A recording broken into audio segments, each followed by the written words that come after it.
गोवा। आज जब भी कोई गोवा की बात करता है तो मन में एक मनोरम छवि बस जाती है। अपने इतिहास में गोवा या गोमंतक कई वैभवशाली साम्राज्यों की राजधानी रहा है। गोवा एक समृद्ध प्रांत हुआ करता था। विभिन्न व्यवसाय और व्यापार यहाँ फूलते फलते थे। 1510 में पुर्तगालियों ने गोवा में कदम रखा और एक एक करके कुछ हिस्से अपने अधीन कर लिए। इससे गोवा की शांति और संस्कृति पर गहरा प्रभाव पड़ा। मंदिर तोड़े गए, धर्म पर आक्रमण हुआ तो प्रजा ने अपनी आवाज उठाई और कुंकोलिम गांव के लोगों ने 1583 में पुर्तगालियों के खिलाफ पहला विद्रोह किया। जब प्रजा पर पुर्तगालियों के अत्याचारों की कोई सीमा नहीं रही, विदेशी ताकतों को टक्कर देने मराठा साम्राज्य के कीर्ति स्तंभ छत्रपति शिवाजी महाराज स्वयं आ पहुंचे।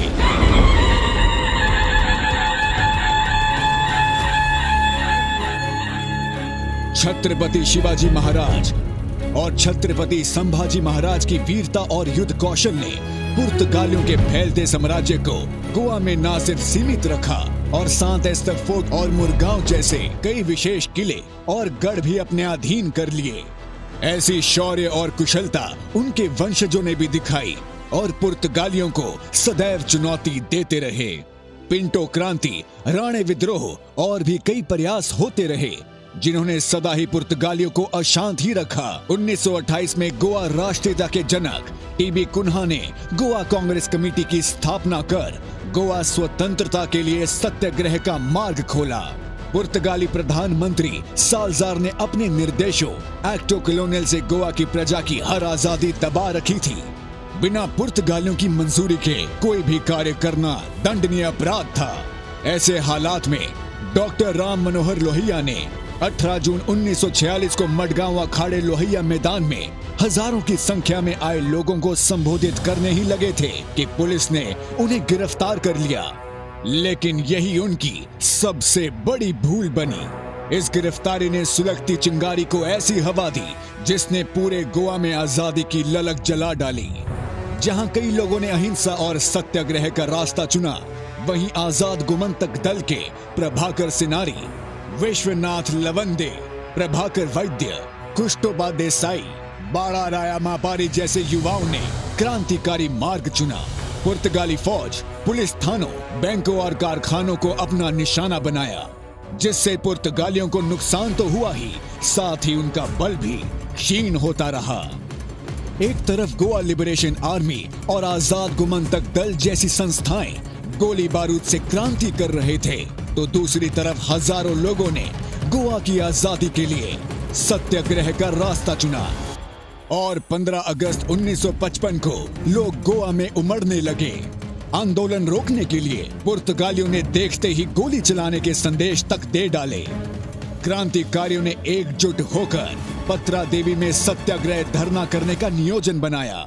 इस सत्याग्रह में भारत के कई कोनों से लोग आए थे। इसी सत्याग्रह पर पंजाब के एक युवा करनैल सिंह बेनीपाल शहीद हो गए।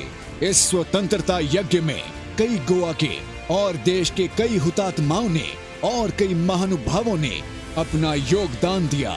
इसमें मोहन राणाडे, जगन्नाथ राव जोशी और भी सहस्रों नाम हैं। महिलाओं ने भी भरपूर योगदान दिया।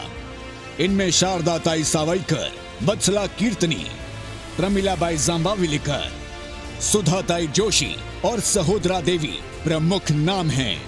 एक ओर क्रांति चलती रही, दूसरी ओर भारतीय सरकार अंतर्राष्ट्रीय स्तर पर गोवा के लिए आवाज उठाती रही। पुर्तगाली साम्राज्य की क्रूरता अंतर्राष्ट्रीय अखबारों में भी छपती रही। इससे पुर्तगालियों पर भारी दबाव पड़ा। चारों ओर से हो रही उथल पुथल से पुर्तगाली बौखला उठे। इसी बौखलाहट में नवंबर 1961 में पुर्तगालियों ने एक एक करके 2 जहाजों को भारत सेना का समझकर उन पर आक्रमण कर दिया। यही पुर्तगालियों की आखिरी भूल साबित हुई। अंततः तत्कालीन रक्षा मंत्री श्री वी.के. कृष्ण मेनन के आदेश पर ऑपरेशन विजय नियोजित किया गया। 17 दिसंबर को गोवा पर भारतीय सेना ने कूच किया।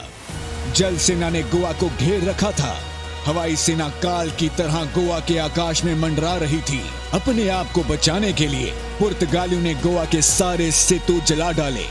परंतु भारतीय सेना ने गोवा पर वर्चस्व स्थापित कर पुर्तगालियों से घुटने टिकवा दिए। आखिरकार गोवा आजाद था और इस प्रकार 19 दिसंबर 1961 को गोवा भारत का अटूट अंग बना। धन्य है भारत और गोवा के स्वतंत्रता सेनानी, धन्य हैं भारत के सैनिक। आज इनके ही शौर्य का फल है जो गोवा के स्वच्छंद वातावरण में लोग अपने जीवन का आनंद ले सकते हैं। जय हिंद, जय गोवा।